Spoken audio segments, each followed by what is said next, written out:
કે જે તમે વર્ષોથી જોતા હો તો પછી તમને બ્રાન્ડ પર ભરોસો હોય છે. અને આ FSSAI એ હમણાં એક મોટું પગલું લીધું હતું. 150 વર્ષ જૂની કંપનીની પ્રોડક્ટ પર પણ જો FSSAI કે મોટી બ્રાન્ડ હોય, તમે એને વર્ષોથી જોતા હોય, દુકાનદારના ખાનામાં ત્યાં પડેલી હોય,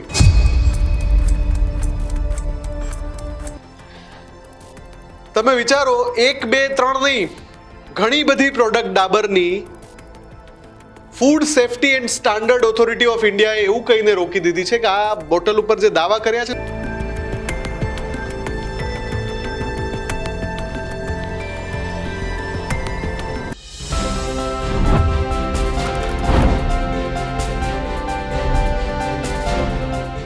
તમે જ્યારે તમારા ઘરની કરિયાણાની કોઈ ચીજ વસ્તુ ખરીદવા જાઓ છો, કરિયાણાની દુકાને જાઓ છો, તો મોટા ભાગે તમે જે બ્રાન્ડ નેમને ઓળખતા હો છો એ બ્રાન્ડ નેમથી એ વસ્તુને માગતા હો છો.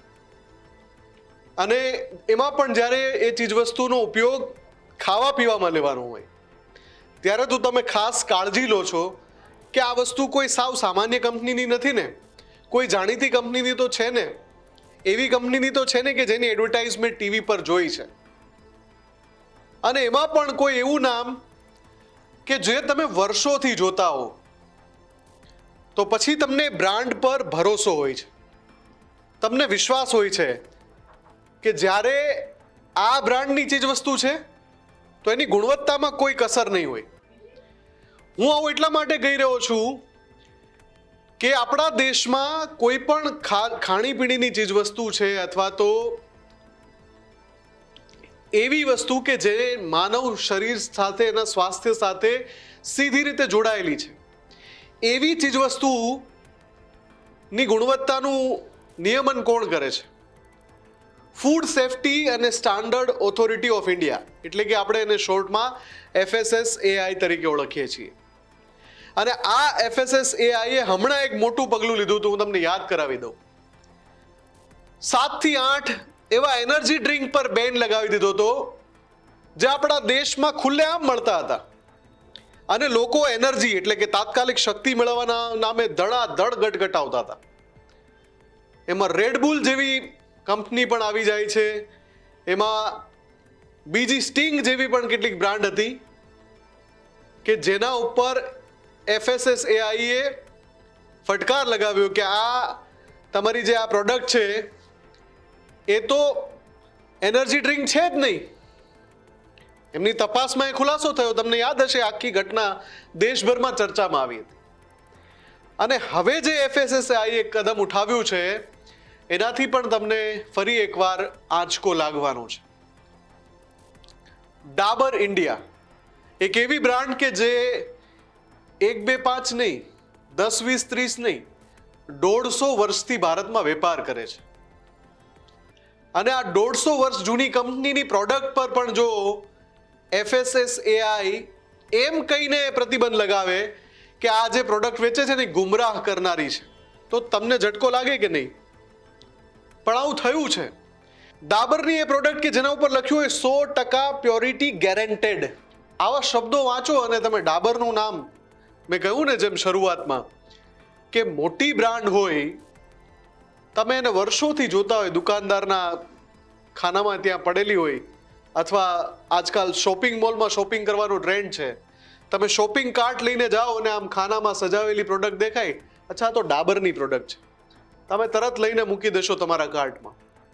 પણ એ પ્રોડક્ટ ઉપર FSSAI અચાનક એના વેચાણ ઉપર જ રોક લગાવી કે તમે તો ખોટા દાવા સાથે આ પ્રોડક્ટ વેચો છો, તો તમને ઝટકો લાગશે કે નહીં લાગે? તમે વિચારો 1, 2, 3 નહીં, ઘણી બધી પ્રોડક્ટ ડાબરની food safety and standard authority of ઇન્ડિયાએ એવું કહીને રોકી દીધી છે કે આ બોટલ ઉપર જે દાવા કર્યા છે ને, આ પ્રોડક્ટની જે બોટલ છે એના ઉપર, એ ખોટા છે, ગુમરાહ કરનારા છે.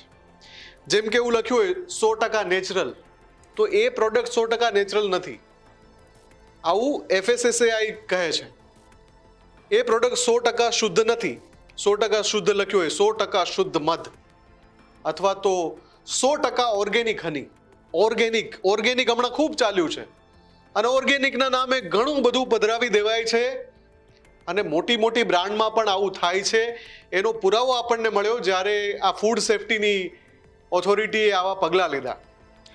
ડાબરનું મધ, ડાબરનું ગાયનું ઘી, ડાબરનું સફરજનનો સિરકો જેને વિનેગર કહીએ છીએ એ, ડાબરનું કોકોનટ ઓઇલ, ડાબરનું તલનું તેલ, ડાબરનું નારિયેળ પાણી, ડાબરનું નારિયેળ મિલ્ક અને ઓર્ગેનિક હની નામે પણ એક જે પ્રોડક્ટ વેચે, આ જેટલા નામ હું બોલ્યો બધા ઉપર ફૂડ સેફ્ટી ઓથોરિટીએ રોક લગાવી દીધી કે બંધ કરો ભૈયા.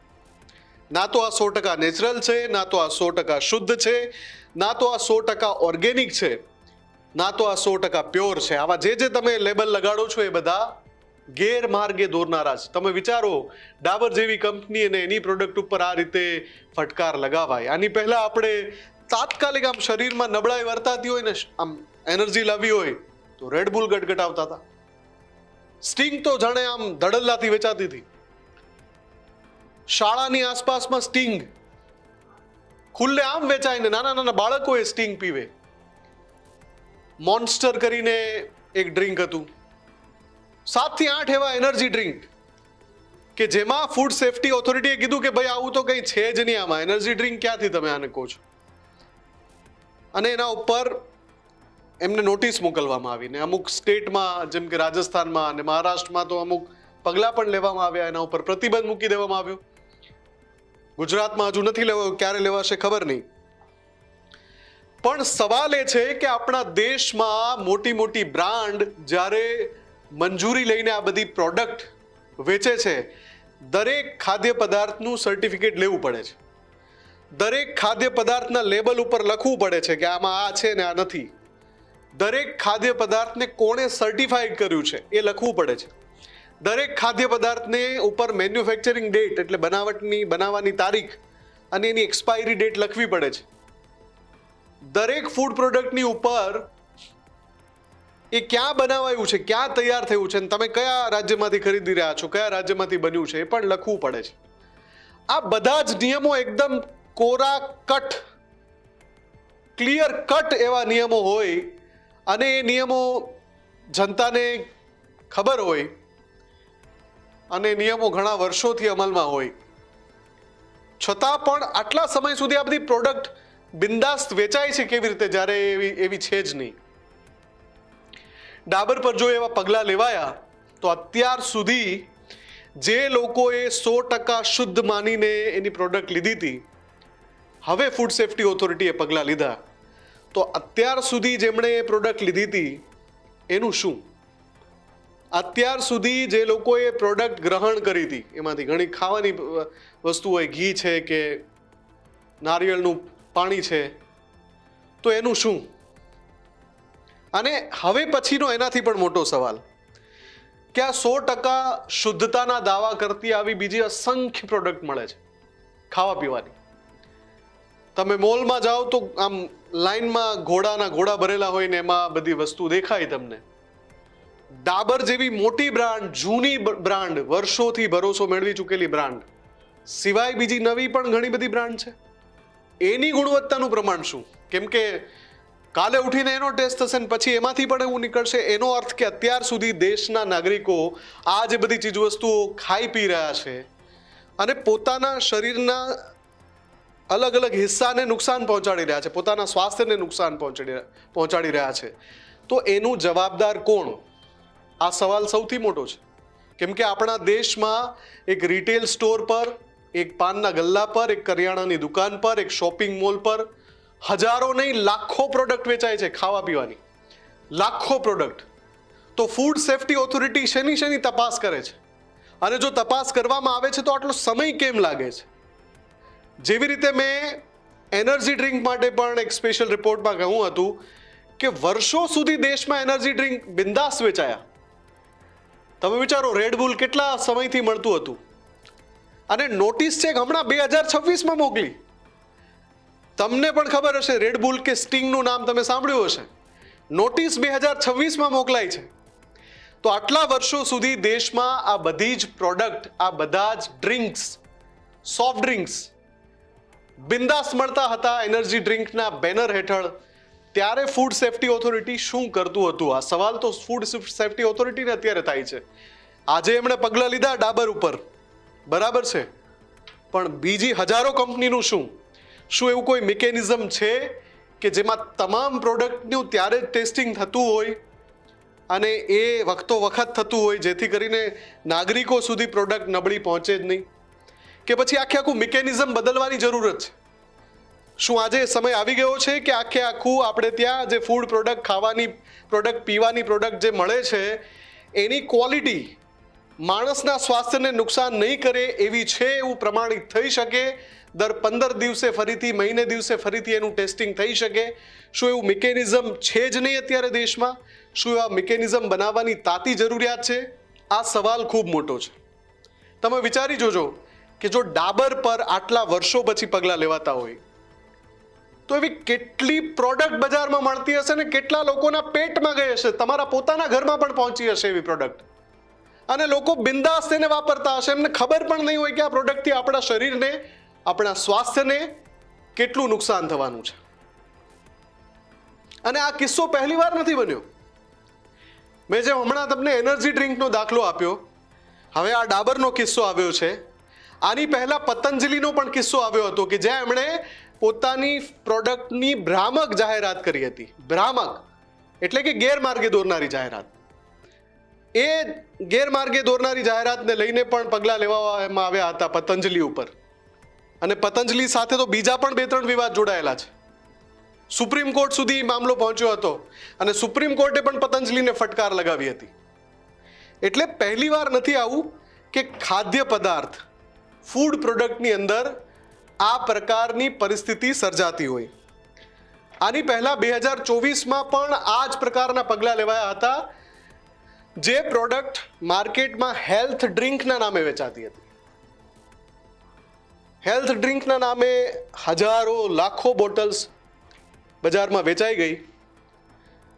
લોકોએ પ્રોડક્ટ ગટગટાવી લીધી કે ભાઈ આપણી તો હેલ્થ સુધરશે આનાથી, અને એ હેલ્થ સુધરશે એવી સંભાવનાઓ વચ્ચે જ્યારે એ હેલ્થ ડ્રિંક પીધું એમણે, છેક 2024માં food safety and standard authority of ઇન્ડિયાએ કહ્યું કે ભાઈ આવી તો કોઈ શ્રેણી જ નથી, હેલ્થ ડ્રિંક જેવી કોઈ શ્રેણી જ નથી, તમે કઈ રીતે વેચી રહ્યા છો આને? અને કહી દીધું કંપનીઓને કે હેલ્થ ડ્રિંકના નામે હવે કોઈ ડ્રિંક, કોઈ પીણું તમે વેચતા નહીં બજારમાં.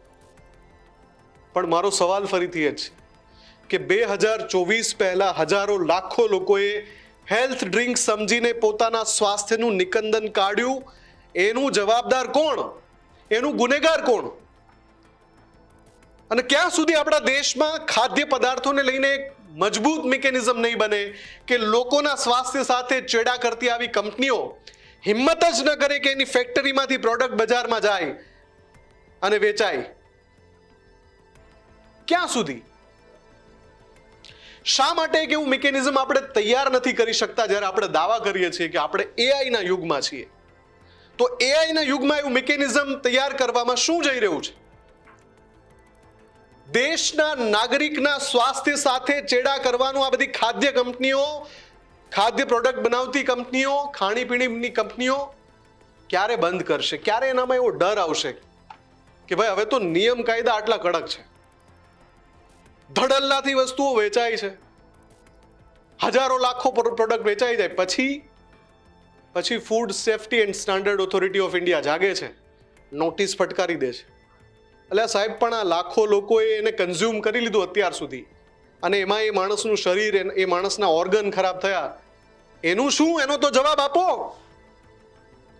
પણ આવું આપણા દેશમાં ચાલતું રહે છે, આવું ચાલતું રહે છે.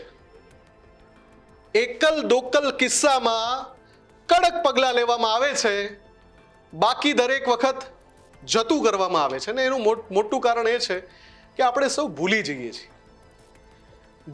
છીએ એટલે આ પ્રકારની ઘટનાઓ બન્યા કરે છે, આ પ્રકારની પ્રોડક્ટ વેચાયા કરે છે, અને વળી પાછું 6 મહિના પછી વધુ એક કોઈ કંપની ઉપર પગલાં લેશે FSSAI, નોટિસ મોકલી દેશે, જવાબ માંગશે, એ પ્રોડક્ટ કદાચ બંધ કરી દેશે કંપની, બીજી કોઈ પ્રોડક્ટ લાવશે, પણ આ જે વિષચક્ર છે એ ચાલતું રહેશે. અને એની પાછળ શું કારણ છે કે વિષચક્ર ચાલતું રહે છે એ જાણવું ખૂબ જરૂરી છે. જ્યારે એ સત્ય સામે આવશે ત્યારે જ લોકોના, નાગરિકોના સ્વાસ્થ્ય સાથે ચેડા થવાનું બંધ થશે. આપ આ આખા વિષય પર શું માનો છો? કમેન્ટ કરીને અમને ચોક્કસથી જણાવજો. અને આવી જ વિશેષ રજૂઆત માટે જોતા રહો ન્યૂઝરૂમ ગુજરાત. નમસ્કાર.